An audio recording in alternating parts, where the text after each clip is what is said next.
M is for Mason. G is for Graham. B for Betcha. This is the MGB Wrestling Podcast, the podcast with PG-rated material accessible to wrestling fans of all ages.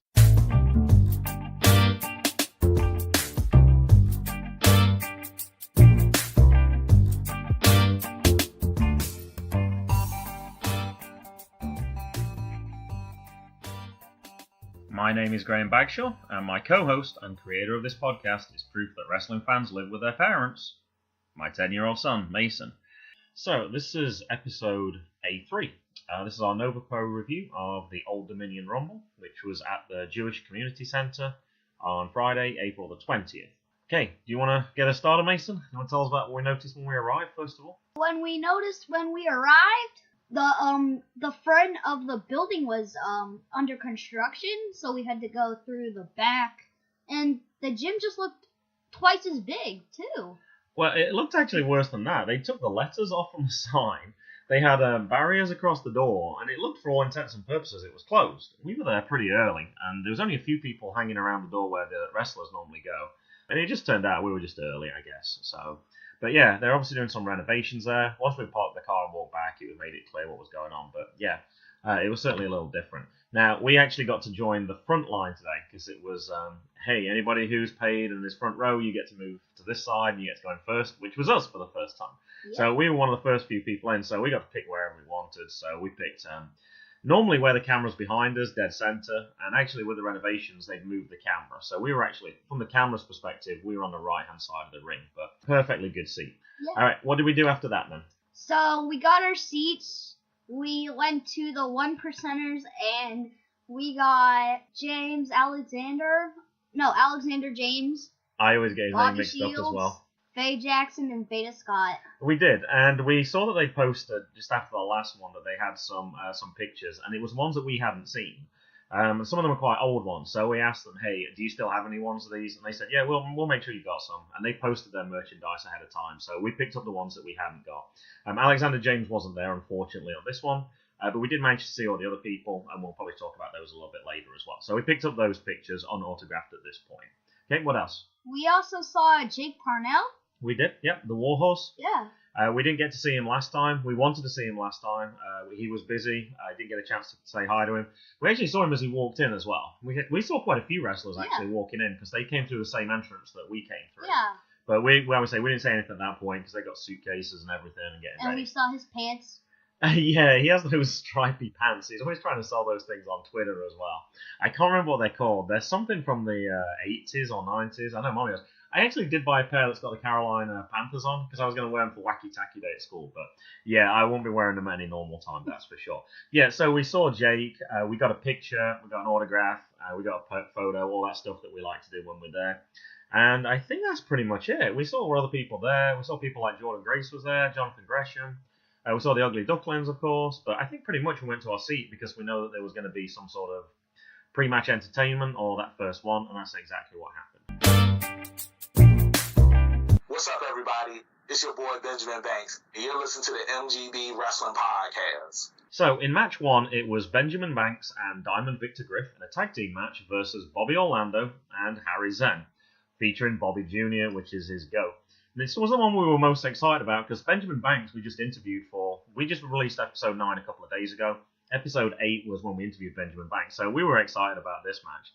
You want to talk about this one, Mason? I saw you in the middle of match switch on, turned on Benjamin and started rooting for Bobby. But I stayed with Benjamin the whole time. And yeah, when they walked out, we put the pinkies up and they said we were doing it wrong. Yeah, they did. Diamond Victor Griff was like, you're doing the pinkies, but you're doing it wrong. And I would guess I wasn't paying attention to the picture enough to find that out. But yeah, they're right. What I should have said is the last time, actually, Benjamin Banks and Diamond Victor Griff, they actually beat Cisco and Jason Radatz at Sink or Swim. And that was their debut match, so they're 1-0 going into this one. And Harry Zen, who's partnering with Bobby Orlando, actually beat Bobby Orlando and CPA at Sink or Swim. So Harry Zen's going in 1-0 and Bobby Orlando's going in 0-1. What I liked about the match was, so Diamond Victor Griff, last match we saw at Sink or Swim, he was always the loser and everything. And this match, he got him a little offense. He did. He was a lot more dominant this time. He got to tell his story a lot better, and I thought that was good. Yeah, Benjamin was more on the outside. He kept trying to reach to try and grab the other wrestler, but yeah, I thought the story was focused a lot more even this time, which I thought was good. Now, I didn't actually notice this until just a few minutes before we were actually ready to record. Did you notice what Benjamin was wearing? Did you notice the colour that he was wearing? Purple? He was, and I'm not being colourblind. I'm not very perceptive on things like that. And he said on Facebook, actually, 2 years ago, we lost one of the greatest musicians ever, Prince. Rest in peace, sir, and thank you for all the awesome music and memories you gave us over the years. So he was actually paying a little tribute there, which went straight over my head. I didn't notice that. He has a very famous album, Purple Rain. So that was, and it's also a song that you'll sometimes hear on the iPod. Purple Money, like rain? I guess so, but he was just a fan of Prince. Yeah. But the album's called Purple Rain. But yeah, as soon as we walked in, this was a big notice because we were ready for cheering for Benjamin because we've been rooting for him. We just interviewed him.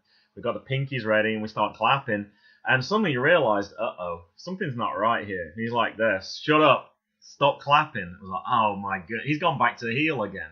He just talked about we saw him as a face, and then the next month later he's turned into a heel. So, and a very good heel as well. I was booing for him. I was like, boo! I didn't care. He was trying to. He wasn't being nice. He was cheating. He was doing all the dirty little moves. And I don't actually have much for this match. I didn't even have the finish for this match. All I do know is Bobby did win. Benjamin did win, and Diamond Victor Griff got the win, and Bobby Orlando and Harry Zan lost. And at the end of the match, they actually took Bobby Orlando's goat, and Diamond Victor Griff did what looked like a people's elbow to me. Yeah, and what I also liked that Benjamin did, he did the money shuffle. He did, and he talked about that, and I was like, oh yeah, I remember him talking about that. That was kind of cool. I like that as well. This was one of the shorter matches. This was 7 minutes and 14 seconds. And then the part at the end that was really cool, after the match had all finished, Bobby Orlando rolls out the ring, looked straight at us and said, I don't remember his exact quote. It was either I love your podcast or I like your podcast. It was like, whoa, that's really cool. He just got beat, but he still took time to say something really nice. And then they got a high five. You got a high five as well. And I was hoping, I was like, I don't want to look behind us. I don't want to see if there's any other podcasters there. But we checked later. He was definitely talking about us. So that was kind of cool that he said that. That's some kayfabe there. Yeah, and he actually said later, he said, keep it up, guys. Keep up the good work. So that was kind of cool that he did that. On Twitter, we know Benjamin lives in I keep wanting to say Hampton, the Norfolk area of Virginia. So we knew he had quite a long drive. He put on Twitter, I've been up since 6 a.m. yesterday morning, and I'm just getting home now. This is like 4 a.m., I think, on Sunday morning. Oh. I'm really tired, but it was all worth it, beating up at the Bobby Orlando's goat at VA Wrestling. I hope that thing never walks again. So anyway, Bobby Banks... why do I keep saying Bobby? Benjamin Banks is now 2-0 at Nova Pro. Harry Zen is 1-1, and Bobby Orlando is 0-2. Match 2 is Laynie Luck versus Angelus Layne. It was. And in the last encounter, this was the Ripper to Shreds. Angelus Layne actually defeated Rain in the main event. And actually, Laynie Luck won as well. She beat, I think it's Machiko. I think that's how you pronounce it. Machiko. Mm-hmm. Do you want to talk about this match a little bit? Laynie Luck, she always comes out with that unicorn, and I like that. It's like, yeah, she's like the Bailey. She's kind of like that character. I agree. I know exactly what you're talking about, yeah. Except she's not like the huggy character. She's like the all happy and cheerful one. And Angelus Layne, she's this mean old person that likes to beat up people. She's not going to be very nice to you if you call her old. I'm pretty sure she's under 30. I didn't mean that. And I like the thing she said when she kept choking Laynie Luck. And the ref said, come on, you gotta listen. And then she said, I'm listening to you, I'm just ignoring you. Absolutely. And I wrote that down one of my messages. I thought that was really cool. I really liked that one. Now, I thought the thing for this one, it was kind of interesting. The support from the crowd, it was actually for both. The guy next to us was definitely pro Laynie. He kept saying, Laynie, and let's go Laynie. But you also had people also saying, let's go Angelus as well. So you could hear there was a support for both of them. And the thing I remembered about Laynie as she walked in, she actually saved the stream. Somebody threw a streamer at her, and she's like, oh, I'm going to save this. And she sort of folded up a little bit. That was the person next to us. Yeah, and she put it under her little unicorn hat. Yeah, it's unicorn like head. Space Monkey. Now for the match, I don't have much for this one as well. I got the end part for this. So there was a swinging neck break from the top rope, but it was just a count of 2 for Laynie, and it looked like that could have been a finishing move easily. But Angelus Layne recovered from it really quickly, and she delivered what's called the Grave Digger. Now, I didn't have that. I found that one on pwponderings.com, and it was a 1-2-3 in just under 8 minutes, 7 minutes and 57 seconds. Now, actually, Laynie Luck tweeted after the match, which I thought was really nice. I always appreciate being pushed to new limits. Thank you, at Angelus Layne. I hope we meet again. So, setting up a possibility of a future encounter, but I thought that was really nice of Laynie to go to the trouble of saying that. Yeah. Match 3 is Jonathan Gresham with Stokely Hathaway versus Sage Phillips. It was. And let's look at the form from the last one. So in February, Commonwealth Cup 2008 qualifying match at Cupid's Chokehold, Sage Phillips actually defeated Bo Crockett, Bobby Shields, Bro Keller, Dominic Guarini, and Graham Bell within 7 minutes and 4 seconds. So he was on a winning streak. And the last time we saw Jonathan Gresham was actually in December 2017. It was the Powerbomb TV independent title match, and it was against Sam J. Dutt when he actually got injured. So they're both coming off wins for this one. All right, what did you make of this match? Well, I like Jonathan Gresham and Sage Phillips. Me too. Because they're like these savage people, and like they're like really good at wrestling. And Sage Phillips came out with a black eye. Yeah, there was something there about that, and you pointed it out, and I couldn't see exactly, but yeah, I don't know if he'd taken an injury in the last few days or something. Also, at the start, his character was kind of interesting as well. At the start, Sage Phillips was actually waving at Stokely Hathaway, which obviously he wasn't interested in at all. And he actually extended his hand to shake Jonathan Gresham's hand as well, and Stokely's frowning at that as well. And they shook hands.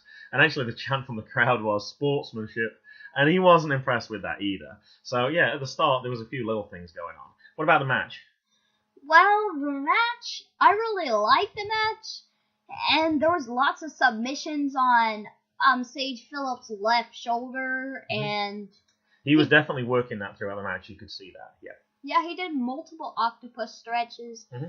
I remember Jonathan Gresham jumped off the top rope and hit Sage's shoulder, and he's really attacking that shoulder when I thought the get-go he should be like punching his eye or something. Yeah, and then he was certainly targeting that one thing, but yeah, he didn't focus on that one. Now, the thing I liked about it was really even as well. They often put heads together right in the middle of the ring, and there was like tests of strength, and they would even each other out. There was lots of chops against each other, taking it in turns, which was even. They were also bouncing off the ring and knocking into each other, which knocked the other one back, and then they would do the same. So it was very evenly matched a very evenly matched match. One of the things I did like in the middle of it as well, Gresham faked he was going to do a slap. He got himself ready for a chop, didn't do it, and you could see Sage was bracing for himself, and then he just punched him in the stomach, which I thought was kind of funny. It makes me think, why wouldn't you do that more in real matches? That was kind of a cool little trick. I guess it would be boring if you did that all the time, but that was one other thing I liked. Anything else for this match before we get to the finish? Yeah, before he did the chop, I thought it would be like, oh, it's a replay of AJ and Shinsuke, but no. He actually took it to a different level. Yeah, he did. He added that thing in. He didn't just stop. He actually did something with it. So, to finish off the match then, there was a suicide dive by Sage Phillips, which actually came right next to us, because Jonathan Gresham was on the outside, and you thought at that point Sage had started to take the lead. And actually, it didn't happen. He got him into the ring and did get a near 3 count, but actually, Jonathan Gresham just flipped himself up. He just stood up, he was lying down on the floor, did that little flip, stood up. Sean? Like Sean, did a Pele kick, there was a suplex, and he pinned Sage Phillips with a reverse prawn hold, which I also stole from that website because I didn't know that move, in 11:32. I've seen one where they sort of flip over backwards. I've seen Charlotte do that one a lot as well, but I didn't know that it was called a reverse prawn hold, so I learned something from this match as well. After the match, there was also a promo. Stokely Hathaway came into the ring, took the microphone, and they're talking about a rematch for the Powerbomb TV title that Jonathan Gresham lost. Partly because he was injured and he was actually forced to have, I believe it was a triple threat match. So they've said at the next pay-per-view event, which is Thread of Joy on May 10th, he's going to be fighting Hot Sauce Tracy Williams. And you think it's that, but what happened after that? Yeah, I think we saw Hot Sauce at, I can't even... AIW? Yeah, AIW. Yep. Because I remember this little girl that was around 5, she was yelling, hot sauce, hot sauce.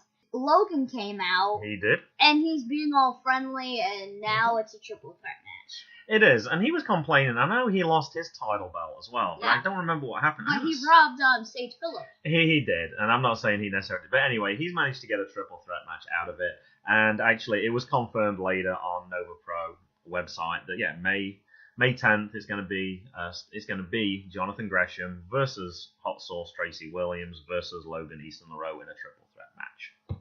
Now, also at the end of this one as well, I saw Sage Phillips had tweeted something out. He's at Sage Phillips 7. A grueling night at VA Wrestling. Finally went one-on-one against at the John Gresham. I didn't get the victory, but I proved I can go toe-to-toe with the best technical wrestler in the world. Thank you, Gresham, for testing me. Let's wrestle again. # back to basics.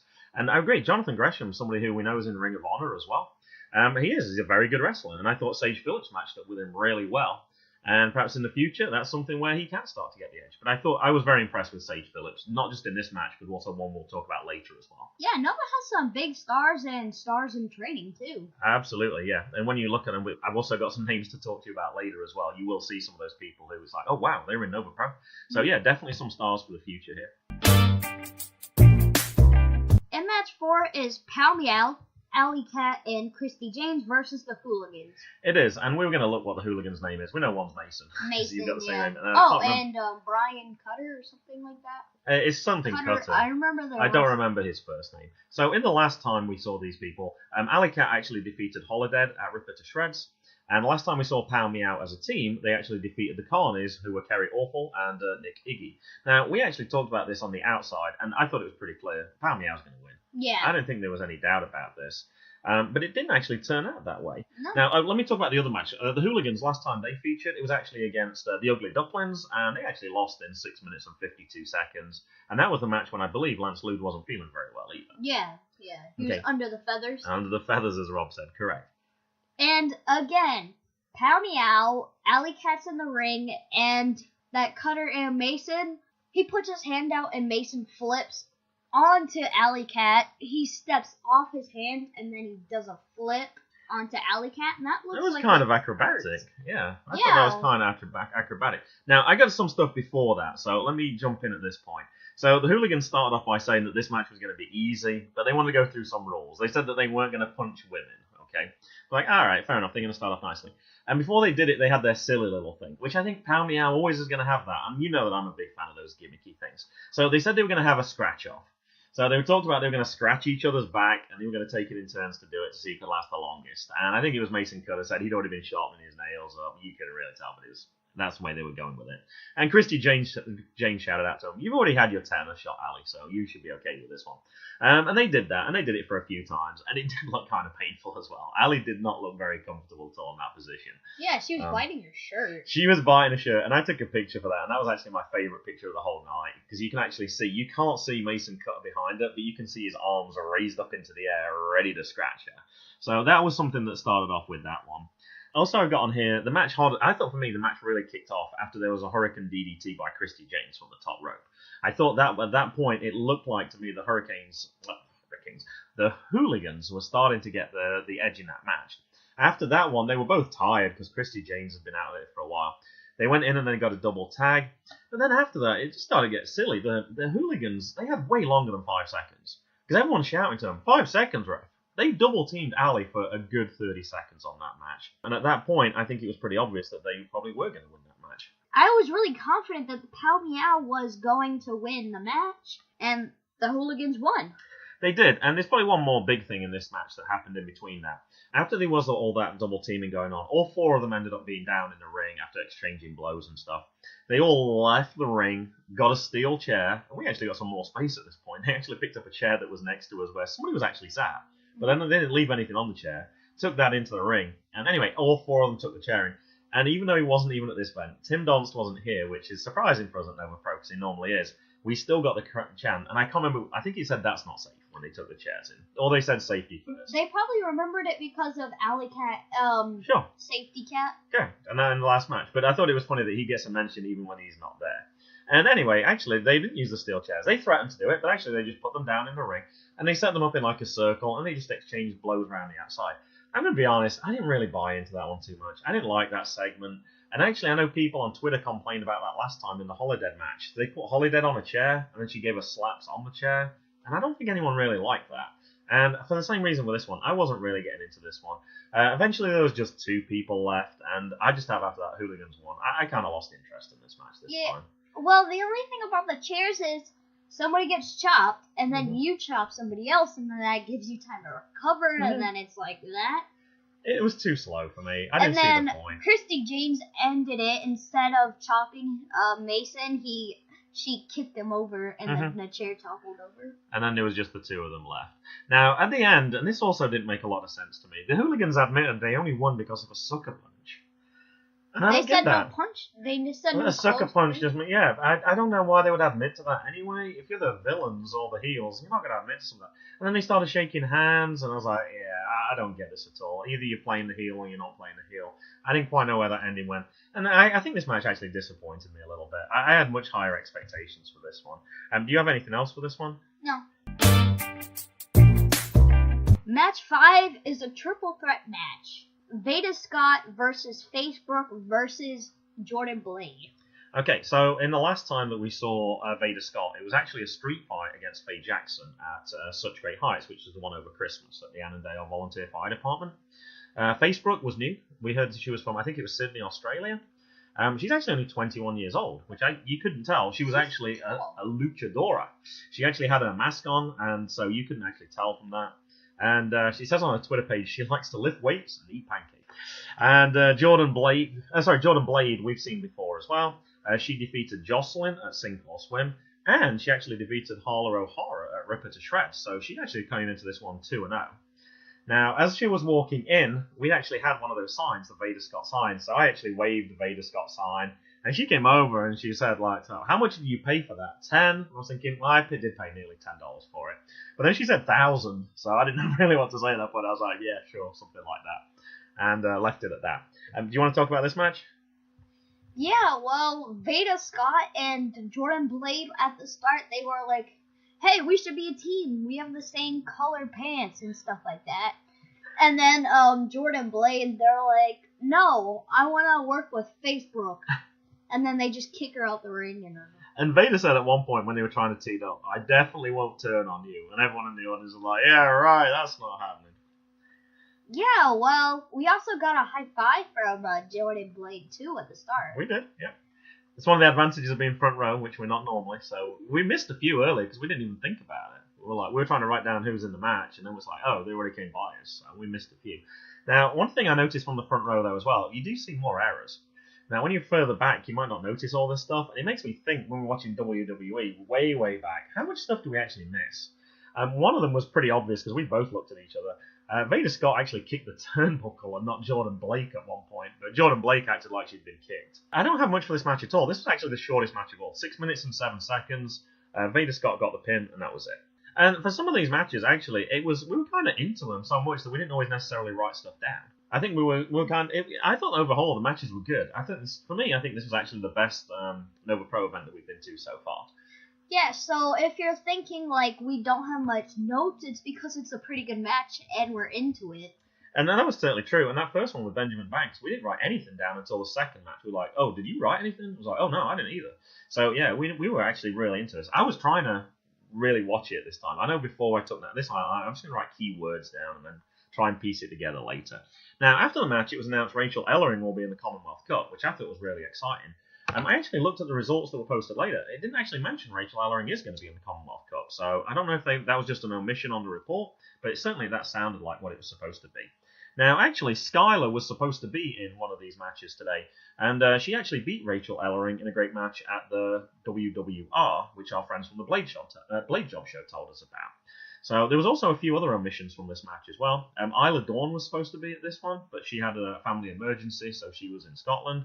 And Daphne Unger, the Scream Queen, had a health issue, so she needed to take care of that as well. And I wonder if we might get to see Paul Ellering manage Rachel Ellering.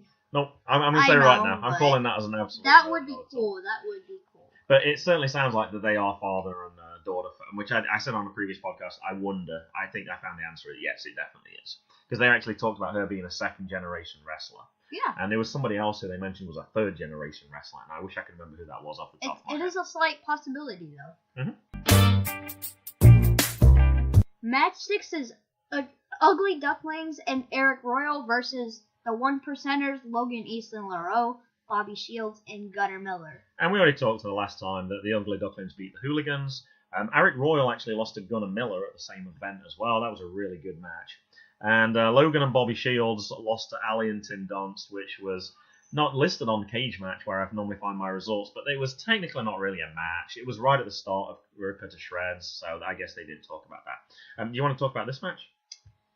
Well, I like there was lots of launch McQuacks on. Yeah. We love our signature moves from the Ugly Ducklings. And at the start, I keep getting Lance and Rob mixed up. Okay. Well, Lance was in for a long time, and he took a bit of a beating at the start of that match. He was like, Arik Royal was in, and then the 1%ers started shouting, "We want that guy," and then they were putting at Lance, and then they were like, "This dude," and then they tagged him in, and he was in there for a long time. He was. He took a lot of punishment. He does take a lot of punishment. I can say he's a much smaller guy than some of the other wrestlers there, but he takes a lot of punishment, and he always seems to manage to get a tag in.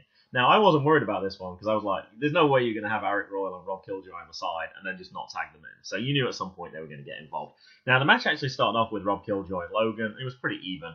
And then actually Rob tagged in Arik Royal, and Logan immediately left the scene. He was like, I don't want anything to do with this. And I don't remember which person he tagged on his team, but he didn't want anything to do with that. And Logan actually lost to Arik at Nova Project 3 in September. But actually the reverse happened in the Commonwealth Cup last year when Logan actually beat Arik Royal. And that storyline is going to be important for later as well. Now, the thing I got from this match is there was two great suicide dives. So Logan and Bobby Shields were on the outside. First of all, Rob, you could see they were setting it up. Rob did his suicide dive. Unfortunately, it was on the opposite side of the ring to where we were, so we didn't get to see it as well. And then Lance came in, and he did exactly the same thing. Yeah, so there was something you missed, though. When Lance jumped out, when Rob jumped out, Lance tagged him, and then he came in the ring, and then he jumped out, which and is why Royal he was legal. Correct, which is why they were legal to do Miller that. And Arik Royal had a face-off. There were some, and then in the end, it came down to Arik and Gunnar. There was a blind tag at the end, and Gunnar Miller came back in again. He power slammed Rob Killjoy, and the match ended after 12 minutes and 47. I thought it was a good match. It had all the Ugly Ducklings moves we wanted to see in there. It had the competition between those guys. It set up again Logan and Arik Royal. I thought it was a perfectly good match. I like that match. Yeah, and the thing I also noticed was that on Lance's back, he had a tattoos of wings on him. Oh, he did? Ducks. Oh, wow. I didn't notice that. Yeah. Huh. So after that, actually, this was the last match before the intermission. I'm pretty sure, isn't every match we've been to, the Ugly Ducklings is always right before the intermission? Because then they go straight from the ring to their merch table, and always they're surrounded. They're just such a popular tag team. I can say we love them, obviously, but so do everybody else. Anyone who's not seen them always seems to get drawn into them. Yeah, even when we saw them just debuting in Hagerstown, we already knew them, but other fans didn't, and they caught on in like 5 minutes. Oh, they did. As soon as they walked in, they were like, quack, quack, and the fans were quacking along too. It's great. It's great. I actually saw somebody post in a tweet probably about a couple of months ago, and they tagged people from NXT, like, you need to get these guys in. They just interact with the crowd so well. And they do. They're crowd favourites for sure. So, what did we do at the intermission now? So in the intermission, we got Bobby Orlando's autograph. We got Faye Jackson's autograph. Now, for Bobby Orlando, he didn't actually have any photographs, unfortunately. So we got a sticker from him. Oh, that's kind of nice. I actually just put it up on your door. So yeah, we got I saw that. Something a little different for that one. Yeah, and we got autographs from Veda Scott and Faye Jackson from the pictures we bought earlier. And Faye was just about to leave, and we asked her, like, Faye, is it okay? Can you sign this? And she did, and she wrote a message for you as well. And like, can we get a quick picture? And I'm fumbling with my camera trying to take it. And then she left. I'd totally forgotten she hadn't even had a match. And she was actually the first match, I believe, after the intermission. Yes. So she was really polite, and if I'd have realised, I would have just waited until the end. But no, everybody there is just so nice. But no, she was really good with that. We already found that we didn't see Bobby Shields, but we were told he was going to be there after the match, and so we got him later. And we looked around for Benjamin Banks. We really wanted a photograph, couldn't find him. And actually, we got a message on Twitter. It's like, hey, can we see you at the end? We want a picture. And we definitely wanted to see him. We definitely wanted that picture as well, having interviewed him recently as well. Match 7 was Faye Jackson versus Harlow or Hara. It was. And from the previous results on this, last time we saw Faye Jackson, she was in the Commonwealth Cup qualifying versus Tara Calloway, where she won. The last time that we saw Harlow O'Hara, actually twice we saw her. She lost to Jordan Blade in the Ripper to Shreds, And she also lost in the sink or swim to Aspen Rose and Hyan and Jinx. So she actually went in 0-2. And Harlow or Hara, she's just a great heel. And she came in first, and then she looked totally bored. She was sitting on the top rope watching Faye just look so bored, and she makes a great heel. And I said to you as well, I love her facial expressions. She tells a great story. Like, when she only gets a count of 2 and she thinks it's 3, she gets really upset by it. She has just a total disdain for the ref as well and gets annoyed with the ref. She was somebody who didn't really catch my eye that much on the original tryout show, but I always follow the people on Twitter so I can follow their story. Over that last month, I've actually really got into it. I've seen some of her videos and different things. She's got a great character. I'm really glad she came back. And at 0-2, I'm like, oh man, you've got to face Faye Jackson. You're probably going to go 0-3. And I was like, she does not deserve that. She's a really good wrestler, and I'm definitely hoping to see more of her. Do you want to talk about this match at all? How it developed? Yeah. How it ended? Yeah, well, Faye Jackson's always dancing around, and she's always dancing around, interacting with the crowd, and trying to get the crowd to dance in too. Mm-hmm. She's pretty fan interactive too. There's a great picture actually. Somebody posted. I'm really bad. I can't remember the name of the group that posts this, but they post a lot of pictures from Nova Pro, and it shows you Faye running around the outside with her hand extended, and you can see people. She's got a big smile on her face, and you see the fans always like those high fives. So yeah, she's really good with that. Now at the end of the match, she was actually dominating this one, and Harlow was actually in a little bit of trouble. And she was about to do a cannonball into her, and she quickly dragged the ref, and actually the ref took the full brunt of the cannonball. So the ref is totally out of it, and at this point, Angelus Layne came back into it. So Angelus Layne attacked Faye, puts Harlow on top of Faye. I'm trying to remember this, but I think that's what happened. And then she dragged the ref into position, and then of course the ref wakes up, and he counts 1, 2, 3. And this was also the joint shortest match. This was also 6 minutes and 7 seconds. So I was surprised by that. It felt like it was much more into that match. I'm surprised it ended so much. They got a lot of stuff in that in such a short match. And I thought Faye deserved to win, but I also, like I said, I didn't think Harlow deserved to go 0-3 as well. So I thought that was kind of good as well. Now, I also saw a few people post on Twitter afterwards as well. If You Seek Casey posted Angelus and Harlow as a team. And I hadn't even thought about that. That would be a great heel tag team. Angelus Layne and Harlow at Hara. I think that would be really good. Yeah, versus Allie Cat and Faye Jackson. And at Scott Nick Moore also posted, I'm all for Angelus Layne and Harlow working together, the Priestess and the Bride of Frankenstein. That works, right? And I agree. I had not even thought about that for a second. We don't see there's many women tag teams, but I think that would be certainly a good one. In match 8 is John Skylar versus Warhorse versus Yuta Wheeler versus Percey Davis. Now, John Skylar, I thought I recognized the name and I couldn't remember why. Here's why I actually recognize the name. I looked on Twitter. He's actually been on NXT. He's been on WWE. And he's been on Ring of Honor. Now, I believe this is his debut as far as I can tell. That's not the reason why I remembered him, though. I don't think either of us picked up on this. Because I looked on his record to see who he's actually been fighting. We saw him last week. He was at Maryland Championship Wrestling. He fought against Greg Excellent. Oh, yeah. That's why As soon as I saw it, it was like, oh, that's... So I felt kind of silly not recognizing that before. We also saw his match on WWE only a couple of weeks ago.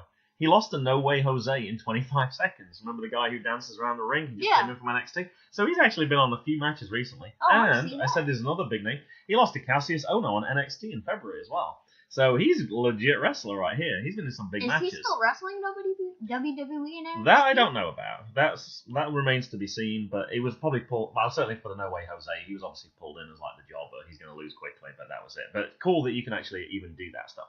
I was really impressed with John Skylar. His win rate for 2018 is only 18%, which is absolutely appalling. And Warhorse made his Nova Pro debut at Cupid's Chokehold and a loss to Tim Donst, which he was never going to win that one, unfortunately for him. So he came in 0-1. Wheeler Yuta was making his third appearances. He lost to John Kerman on his debut in November, and he lost to Logan Easton Leroux in February. So he's coming in 0-2. And Percey Davis, this was actually his third Nova Pro match. We haven't seen any of his previous two, though. He came in February 2017 and May 2017, and one of those matches he lost was a four-way match involving Isaiah Fraser and Sage Phillips. So that would be kind of tough to win against regulars like that as well. And I don't really have much for this match because I was really into it, and I was also rolling up a banner. Streamer. Streamer, which we'll talk about in the next match. Uh-huh. Okay, well, I'll go ahead then, because I definitely have stuff for this match. It started off with Percey Davis handing out candy. He actually handed it out to the crowd, first of all. We managed to get one piece, I think it was. And then he threw like a whole bag to one person as well. Okay, so he handed out a lollipop to Yuta. He takes it, and then they both start playing with their lollipops and sucking on the lollipops. And then he tries to hand one to John Skylar, and he refuses it. And so did Warhorse. He didn't want a piece of candy either. And in fact, actually, they knocked the candy out of their hands. So it was like, oh. And then anyway, they got the guys with the lollipops actually got the advantage. They took their guys, took them to the ring posts, climbed up, and then started hitting them in the head while the crowd's counting. 1, 2, 3. And then normally they stop at 10. Once they got to 9, they took their lollipops out of their mouths and they stuck it in their opponent's mouths, which you can hear from the crowd. That is gross. And I thought it was funny. I really liked that part. Now, part of the storyline for this story was John Skylar and Warhorse claimed that they had a deal throughout, and they were trying to work together. And it did. They did work together until one of them was about to win. So it would be like 1, 2, and then you'd pull them off the top. And it's like, what are you doing? I thought we had a deal. And like, all right, let's go for it. And then the roles would reverse. Oh, yeah, the they other would one do like, we had a deal. And then they would shake hands. And then they would just do the reverse. So whoever was the person that wasn't involved, they would do the pin. 1, 2, and same thing, the guy would pull them off on 3. So I thought that was I kind of liked that storyline as well. That also carried on. Warhorse delivered a stomp on the back after jumping from the top rope on John Skylar, which I thought was really good. And he actually said, do all this. Anyway, at the end of the match, I don't even have the finish. I know Yuta qualified, and I think he deservedly so. He shouldn't go 0-3. He's been somebody who's impressed us for both of our matches, and I actually called Yuta to win this one before it even started. You could just tell it was going that way. Now, I knew Warhorse wasn't going to win, and that's who we were rooting for, because I actually looked on his schedule, and he has a list of where he's fighting and when he's not fighting, open matches. And he had an open date for when the Commonwealth Cup is. So if he was going to win that match, obviously he wouldn't be taking bookings for when the Commonwealth Cup is. So it's kind of unfortunate that I knew part of that match before it even started. After the match, Fred Yehi was also announced as being in the tournament, and that was according to pwponderings.com. So in match 9, it's Shazza Mckenzie versus Jordynne Grace. It was. And last time we saw Jordynne, we talked about this a second ago, she defeated Isla Dawn and Laynie in the Commonwealth Cup qualifying. And Shazza Mckenzie, this was her debut. She's from Australia. She's also the former Shimmer champion, as far as I can tell. I think that's the name of that title. Mason, I want you to tell us about the start of this match, and you already alluded to it a second ago, about your little streamer that you were winding up. I'm good. Okay, well, I'll tell the story then. I wish I had video for this. I can't wait for Powerbomb to show this one. So everyone's throwing the streamers in, they all unravel and all this thing. Mason just threw it, and it just went like a ball. It didn't unravel at all, and it just hit. Did it hit her on the leg? Yeah. It hit Shazza on the leg, and I just thought it was so funny. And Shazza just picked it up, and she just basically gave it back to you and said, "Look, here, have another try," which I thought was I thought it was really funny. I know you don't think it's funny, but I know other people thought it was funny too. And the guy next to you said, "Look, you got to unravel it a little bit." So anyway, you got a second chance, and you got to throw it at Jordynne Grace, right? Yeah. There you go. So you got 2 for the price of 1. So I thought that was kind of an interesting one. The match itself, Jordynne starts off by showing her muscles, because I can never remember the figure, but it mentions how much she can bench press. She's really strong. And Shazza flexes, but she just doesn't have that level of muscle. She's like, I got these too. She did, but nowhere near to that level. The thing I liked about this one, you could tell Shazza was really good.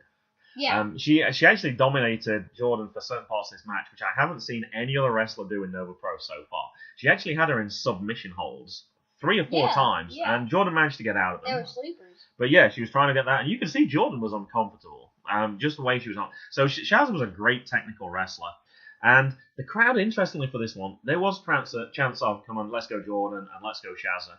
There was also big periods of the time when the crowd was dead. You couldn't hear anything. You could hear them talking, and why? I think they were just so into the match. I thought it was a really good match, and they were just so enthralled with that, and I thought that was really cool, that. I don't have much for the end of this one. I know Jordynne won in the end. I don't even remember down how she won. I don't really care. I just thought it was a great match. And actually, thinking back, this might actually be my favourite. Obviously, the Dominion Rumble itself was probably the best match, but that's kind of a different one. In terms of the pre-matches leading up to that one, I think this was my favourite match. Yeah, it definitely was mine too. 11 minutes and 29 seconds, and it could have gone for 30 minutes, and I would have been quite happy with it. I like the dynamic between the two. It's a shame she's from Australia. I think this is her 10th trip over here. I think I just heard on a review, so she doesn't come over all the time, but hopefully she will more in the future. And the only time we heard it, please come back. Yeah. You heard it from the crowd, and it was certainly true. Now, I actually just listened to an interview with Shazza Mckenzie, and it was hinted at, actually, she's just gone for a tryout at NXT last week. So there is a possibility that we might see more of Shazza in the future, but probably not on Nova Pro, possibly even on television. So I think that would be pretty cool as well. So, the last event, the main event, was the Old Dominion Rumble. That was why we were there. Last week, we saw a steel cage match. We'd never seen a Rumble before. They limited the time a little bit. They limited it to 75 seconds. They did have all 30 people, though, which I thought was really good. And I think you got the order that they came in. So, do you want to talk about the first two people? Yeah, the first two people were Bo Crockett and Sage Phillips. And Sage Phillips, we already talked about, had already had a match. He'd had a tough match against Jonathan Gresham. So, coming in number 2, that's a tough break for him. With a black eye. With a black eye. And the thing that we noticed straight away, you couldn't really see the clock. No. The clock was way too low. We were on the far side of the ring. You're too low to be able to see it because you've got the ring in front of you. I'm tall enough to see it, but even I couldn't see it. I could see tiny little bits. I'm like, how are we going to know when it's counting down? Now, luckily, they did have the ring announcers there who were counting down when you got to 10. And that first one was really cool because it was just like being there, right? We did it. 10, 9, and they got to 1. And I'd heard this on one of the other pay-per-views, that WWR one I talked about recently, and I was interested to hear if people would do the same thing. After 1, would they go, like the klaxon actually does? And did they? You bet they did. Every single time. It was like 3, 2, 1, So that was kind of good. Sometimes you couldn't always hear that later in the match because you were so engrossed in the match. And I think they were as well. They've kind of forgot a little bit. That would be one thing that I didn't like about this. I want the clock higher, like you said, like almost like a shot clock. Yeah, and there was a basketball shot clock too. There was. I don't know if they can change that. I know shot clock's normally like at 24 or 30 or something like that, but I'm sure they could have fixed that. I thought that was something They missing. easily could have put 75. They could. I guess you can do that as well. You're right. All right, so who came in next? What do we got? It was Jake Hollister, Bo Crockett's buddy. It was, and so you knew straight away they were going to be teaming up. I don't actually have anything for this one, so what about number 4? Number 4 was Billy Dixon. Billy Dixon, and the thing that I got from him is he got a kick to the face as soon as he entered. Now, that's normally kind of unusual. Normally the person comes in, they're running in, they're charging, they're taking out everybody who they can, and he got the exact opposite. He got a kick to the face. All right, what about next one, number 5? Number 5 is Laynie Luck. And she went straight for Bo Crockett. There was a lot of negativity towards Bo Crockett in the crowd, like, get Bo out, throw him over, etc., etc. I bet that's pretty good for Bo, though. Oh, I'm sure. He's a heel, and when he used to be with the Colonies as well, I'm sure that he's perfectly okay with that. All right, number 6. Number 6 is Isaiah Frazier. And as soon as he got in, he went straight for Sage Phillips. Now, we just talked in the previous match, Percey Davis had the four-way encounter, which Isaiah Frazier won, and Sage Phillips was also in that match. So I'm wondering if there's some heat in there that we didn't recognise previously to that. So that was kind of an interesting one for me. All right, number 7, Mason, I want to ask you about this one. Number 7 was Graham Bell. So what can you remember about Graham Bell's entrance? So Graham Bell comes in, and he throws these papers that says, missing bazooka, missing bazooka. Have you seen this? Have you seen this? And he lost it, I think it was about 3 months ago. And I've seen the story developing on Twitter, and it looked like we were going to get an answer to that question. And we didn't actually get an answer at all. But yeah, he just kept on going up to people. Have you seen it? And he told one person, I don't believe you. And I thought that was kind of an interesting one. I wish I could have grabbed one of those flyers. That would have been a great souvenir. And the other thing is that his goggles that he comes in with, it was stuck to his hair. It was, yeah. Somebody had to. I think the ref had to help him at one point as well. He had a bit of an issue there, and a bit of a. I think his jacket as well wouldn't come off at one point as well. He had a few little issues as we were going through. All right, what about number 8? Number 8 is Aspen Rose. Now, I meant to look before we started this. Nova Pro asked for 5 people who you really wanted to come back. And I'm going to do this off the top of my head. I know you picked Benjamin Banks. I picked Benjamin Banks, Bobby Orlando, Aspen and Rose. Bobby Orlando Jr. as well, which was a really clever pick. You picked Aspen Rose and Jinx. And you picked Jaynes. So you actually got 4 of your 5 people actually in. So you did pretty well on this one. So Aspen Rose made a great impression when she came in. Stunners to everybody. Yeah. We saw stunners at the last one in the Maryland. And we really enjoyed that one there as well. Number 9 is Tremor. And that was one of the people with the mask, and we didn't know his name to begin with. And that's my other gripe with this. They really need to sort out their audio. Yeah, the quality is so poor. You just can't hear what they're saying. So it's turning into Aspen Rose is turning into Laura Van Ness. Tremor's turning into Congo Kong when Laura Van Ness keeps calming down Congo Kong because he keeps beating up Grado, and it's turning into that all over again. And that's a great parallel, and I've not even noticed that at all when that match was going on. But yeah, you could see that they were definitely pandering to each other, and she was trying to help him out. Number 11 is Micha Mercenary. I don't know if I pronounced that right, but I don't know either for this one. And him and Tremor just went for it straight away. Yep. And I think he actually did throw Tremor out. Yeah. And then actually he threw Aspen Rose out straight afterwards as well. I think he's part of the Sandwich Squad though. Oh, I think you're right. Is that the guy that we saw as we were walking in? Yeah. Yeah. Because somebody said, eat a Bobby sandwich or eat a Bo sandwich. And they did, because Bobby Shields was actually number 11 who was coming in at that point. Yeah, but Bo Crockett slapped Misha's stomach, and he said, "Oh, I'm full already." All right, what about number 2? I'm going to do number 12. So number 12 was Josh Fuller. Do you want to talk about Josh Fuller's entrance? Josh Fuller runs in like Ultimate Warrior, slides through the other side of the ring, and then he hides under the ring, and the refs are just looking at like, what? Yeah. He went through the bottom rope though. He did. Yeah. And it's perfectly legal, and I think they should change that rule. I don't think you should be touching... If you're on touching the floor, I think you should only get like 20 seconds to touch the floor, and then you should be back in the ring. I don't know why you're allowed to sit outside and not get involved, particularly if people don't know. Now, he kept playing it up, though, because he kept poking his head out, so everyone knew that he was still there. Yeah. And you're thinking, how long is he going to stay there? He could stay to the end and no one have any clue.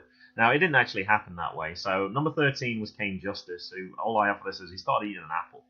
And he was the one who attacked Terminator.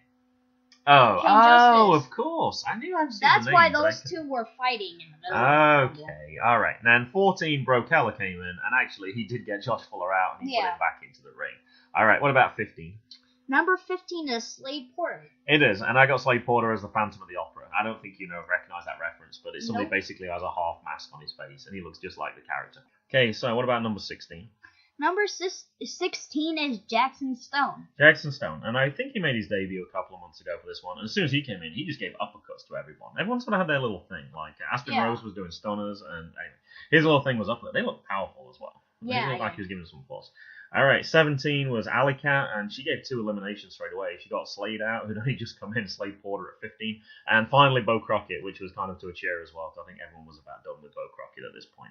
All right, what about 18? Was Mac Buckler. And I think we've seen him before, but I couldn't really remember anything specific. Yeah, Josh Fuller, his dad. Oh, okay. I don't think it's his dad. I think it's his partner. Whatever. I know Josh Fuller's kind of young, but I don't think it's his dad. Now, some of these I don't have anything for, not because they didn't necessarily do anything, but there's a lot going on. Some of these points, there's like 10 people in the ring at once, and you're just watching different things. 19? 19 is Harlow O'Hara. Who'd already fought earlier and got a win, and her thing was, she wants to fight for Allie Cat. Yeah. Now, I would have thought the women would have stuck together. Now, I know we said she's a heel, but even so, I still thought she would have gone for somebody different. And there's no beef between those two at all, as far as I could tell. And having talked about beef, number 20 is Big Beef, which is Jake Garvin. And he goes for Allie Cat as well. I'm like, wow, what has Allie Cat done to deserve all this? Okay, what about 21 then? 21 was Christie Jaynes. Finally, some support for Allie Cat, seeing as she's getting beaten by Harlow, Hara, and Jake Garvin.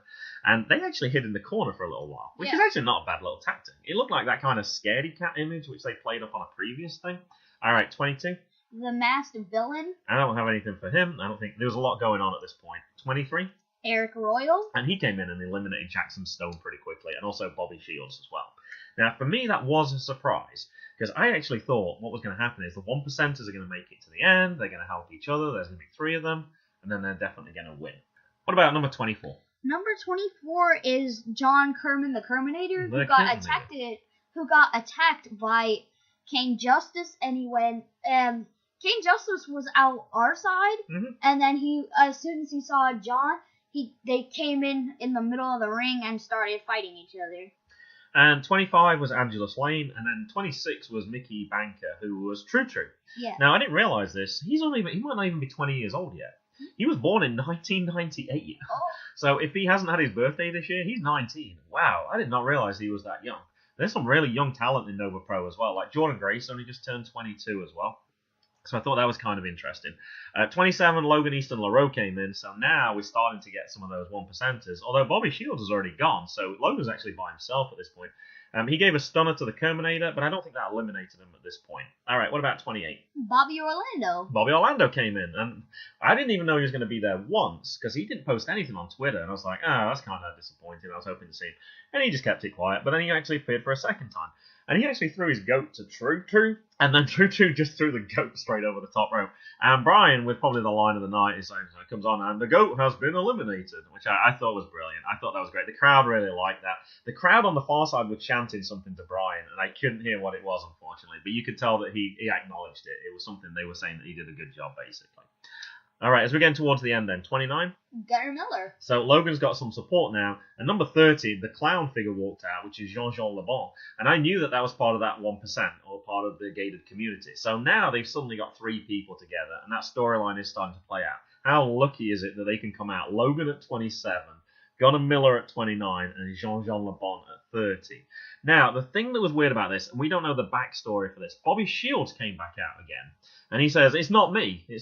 So I don't know if that's like one of his alter egos, one of his characters he plays. So yeah, I don't know what happened with that. So I guess the clown probably wasn't on their side. And we never found out who it was. No. We have no idea who it was. I have Logan, Easton, Leroux being knocked out at this point. And then actually Gunnar got the clown, Jean-Jean Le Bon, and actually threw him out, whoever that was. So at this point, we're actually starting to get down to fairly few numbers. We're down to 7. Terminator got knocked out, and it set up a 3-on-3. And this was where it started to balance out nicely. We got Sage Phillips, who came in number 2, had a tough match with Jonathan Gresham, and he's still in there. Sage, Arik Royal, and Allie. And on the other side, we got Gunnar, Angelus Layne, and Justice Kane. And there was kind of a little pause at this point as they separated on the ring. And then Gunnar sneezed. And somebody from the audience shouts out, "Are you allergic to cats?" And he actually nodded. And he actually acknowledged that thing. I thought it was brilliant. I thought it was a really strange thing to do. But he actually set him up as a really human character. Because we always see him as that tough guy. And we said when we saw him smile off outside the ring, it looked kind of weird. Because he plays such a tough guy. I thought it was really nice that he actually humanized him a little bit. It made him look more normal. Anyway, once that had gone, they went straight onto it.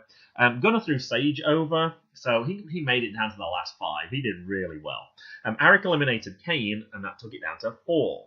So we've got left now then, we have Arik and Allie, and on the other side we've got Gunnar and Angelus. Now this is where I started to get confused, because I couldn't try and figure out how this goes. You don't want to pair up together. If Allie Cat and Arik work together and get the other 2 out, Allie's losing to Arik Royal. There's no chance.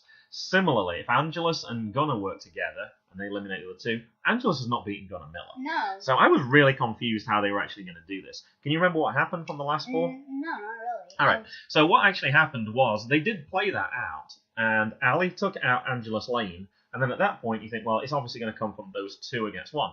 Angelus Layne got back inside the ring, even though she was already knocked out. And then she took Allie Cat and threw her out. Now, I think that's an unfair rule. I think if you're taken out by somebody who's been eliminated, that shouldn't count. Anyway, it did, and they continued fighting outside the ring, and I think that's probably going to be a match for the next one. It wouldn't surprise me. So we're down to 2. We're down to Gunnar, and we're down to Arik, who fought fairly recently as well, and Gunnar actually had the advantage, and it was close. It looked like Arik was going to win. He managed to get Gunnar out of the ring twice. His feet were dangling, and then Gunnar, for a big guy, very athletic, managed to get himself back in the ring. And then he did it on our side of the ring as well, and he was close. He got some strength. Got it back in again. And anyway, in the final way he did get knocked out was Gunnar's running towards Arik. He drops the top rope. I'm never convinced by that. I'm like, surely you can slam on the brakes a little bit. Anyway, he went straight over the top, and Arik won. So, what was the prize besides the fact that he won the Old Dominion Rumble, Mason? He gets to choose his first round for the Commonwealth Cup. He does. And who did he pick? Logan Easton Leroux. And that's what I said the storyline from earlier is kind of important. They fought in the final of the last Commonwealth Cup. And Logan actually got the better of him on that one. And then they fought in what was considered one of the matches of the year last year.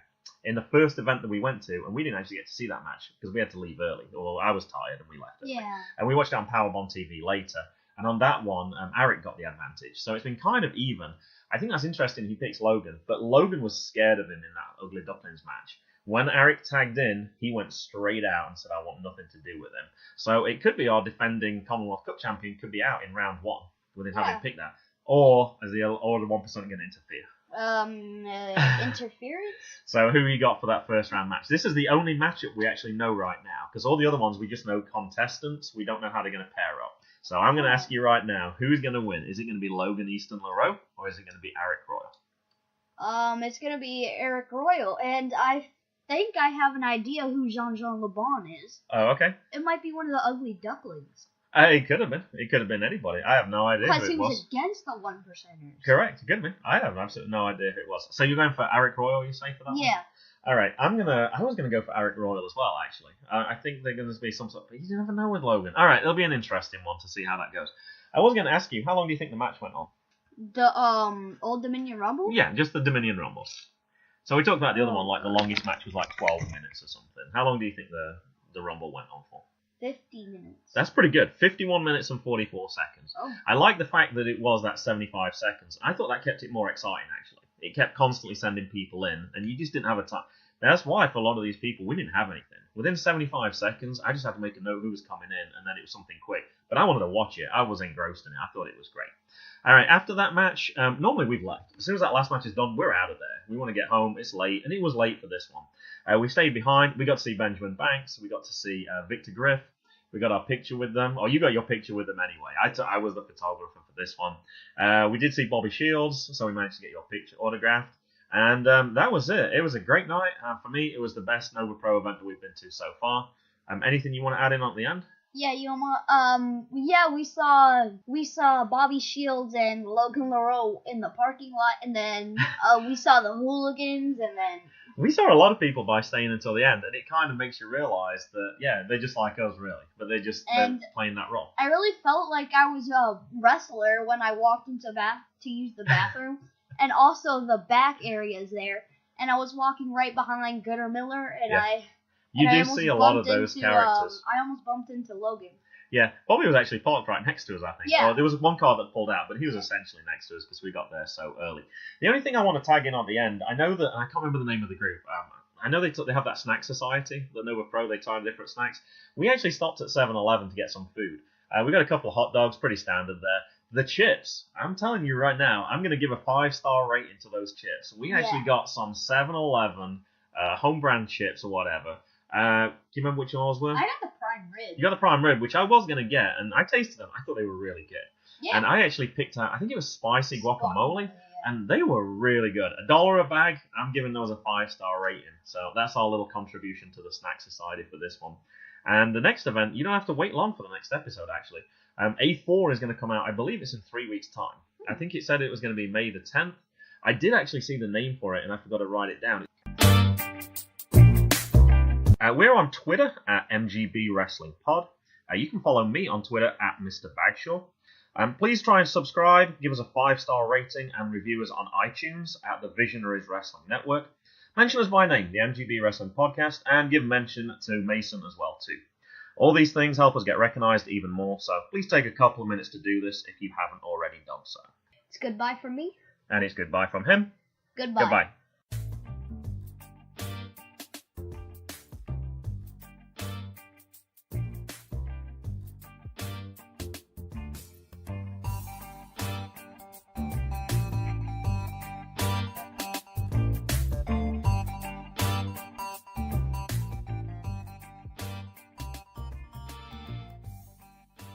The music was Zigzag by Kevin MacLeod at incompetech.com, licensed under Creative Commons by Attribution 3.0, http://creativecommons.org/licenses/by/3.0/. M is for Mason. G is for Graham.